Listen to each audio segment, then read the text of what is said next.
Fellas, you're in MGTOW, right? For whatever reason you're here in MGTOW, you have the MGTOW mindset, right?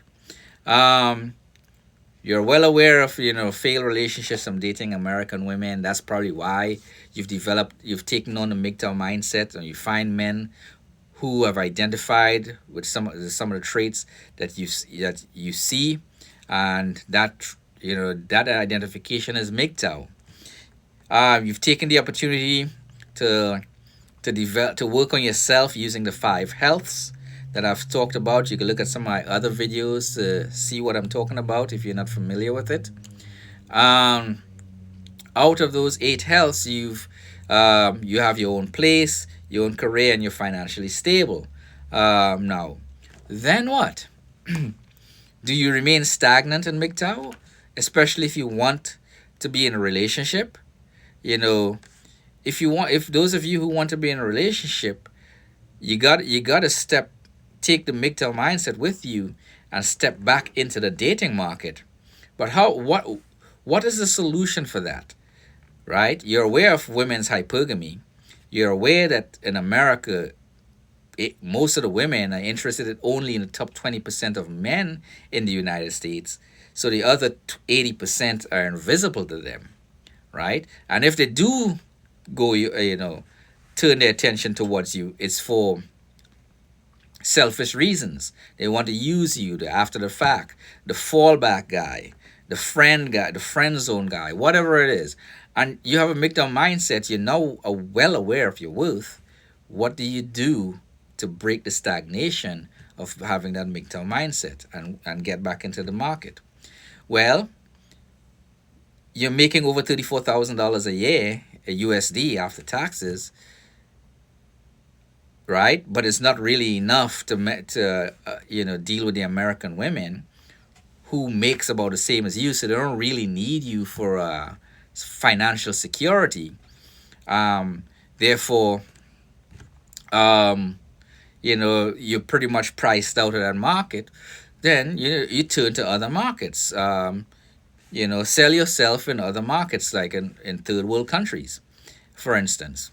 The advent of social, and that's well, social media, but I would stay away from social media and look towards like dating apps, and you know meet a few people on these dating apps, even use IG or TikTok or wherever. Engage with some of these foreign women and see what happens. You know, weed out most of them, and narrow into a couple that you build. You start talking to with a purpose, and you let them be aware why you're engaging them, so there's no bullshit going on. And if they're receptive, great. If they're not, you move on, because you're well aware of women's hypergamy all over the world, and because you're in the top 1% of income earners now, you may not be desirable to the women here in the United States, but you're highly desirable by the women in the rest of the world. The only difference with the women in the rest of the world is that most of them have their culture have raised them to be wives already, so they have that family oriented mindset, and that's great for you. You're in the top 1% of income earners, and the women that want you are also interested in family life. Granted, there are a few people out there that's going to try to use you and so forth, like here in the United States. It's going to be the same anywhere you go. The only difference is that the women here that you want to find here are few and far in between and don't really have time for you. But you would find the same, like a plethora of women like that outside of the country, where your success rate will be almost 100%. And I say almost 100%, not 100%, but it's really high compared to just staying in a small pool of the United States. Use the dating apps, and engage with some of these women, build relationships over the internet, and use your brain. I have other videos about that, and that will allow you to break the stagnation of MGTOW and re-engage yourself back into relationships, except you're dealing with relationships outside of the country. You'll be called a passport bro. That's what it really is.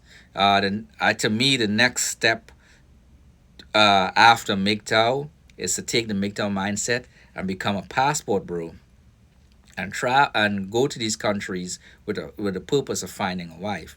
In my situation, I found my wife on my second trip. So not that the first trip was bad. The success rate there was 100% too, but I chose to take it further with the woman from my second trip. And if you look at some of my thumbnails, that's the woman. That's my wife. Once she gets here, because I'm bringing her here to the United States, I still have a lot of work to do here, especially with the youth program. I'm not satisfied yet. I haven't accomplished my goals and dreams there of giving back to the United States a success on a level like never, like beyond what I have become. That is my goal. So I most likely won't leave this country to go live in a third world country with my wife until I achieve that. If she's using me to come here for a green card or whatever craziness that Western women say these women are using you for, she has already given me a lot more than Western women have given me. Not that it wasn't difficult for me to find women here. It's just very difficult to find wives here because women here are raised to really be like men, be chasing the bag and things like that, at no fault of their own. And then coupled with their hypergamous nature, it puts us average or slightly above average men, especially height wise. I'm not tall. I'm 5'7", but I make decent money. I have properties and I have my finances together. The delusional requirements that the Western women now have due to their ability to make similar income to me has pretty much priced me out. So obviously they will not have any success because how can 80% of the women get 20% of men? Most will fail. Maybe 10% will be successful, but most will fail. The numbers just don't lie. And the ones that's going to be hitting the wall after failure, if you know your worth with the MGTOW mindset, it's easy for you to ignore those women. As a matter of fact, once you travel the first time outside of this country and engage with women, especially if you're looking for a relationship, you would not want or consider or be fazed by Western women or American women that's trying to bash you or shame you in any way, shape, or form for going outside the country. No matter what they tell you, it won't really affect you. Um, so it actually promotes and supports the MGTOW mindset. Um, Traveling overseas looking for a wife. Um, as you can see in my thumbnails, that's my wife. She wasn't the most beautiful woman that I engaged with, but she was a person I chose to move forward with because she, to me, offered everything I was looking for, plus some. And beauty was not the only criteria. Um, Especially with a MGTOW mindset. I'm looking for peace. I'm looking for other things, support and things like that.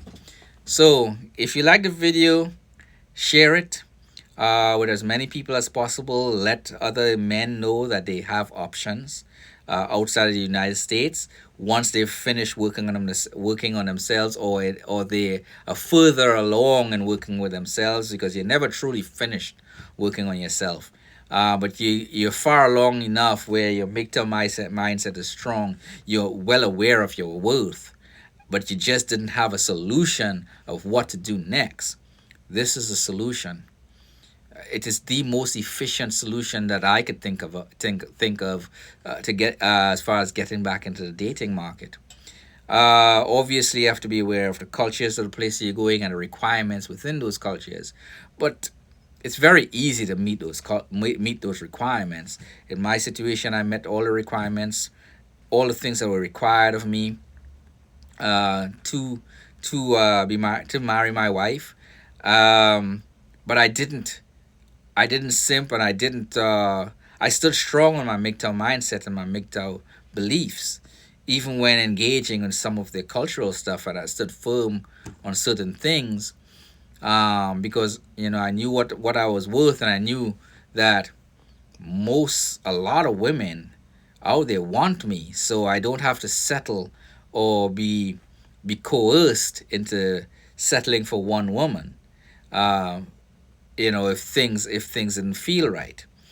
Um, so keep that in mind. Anyhow, like, subscribe, share. You'll have a good day.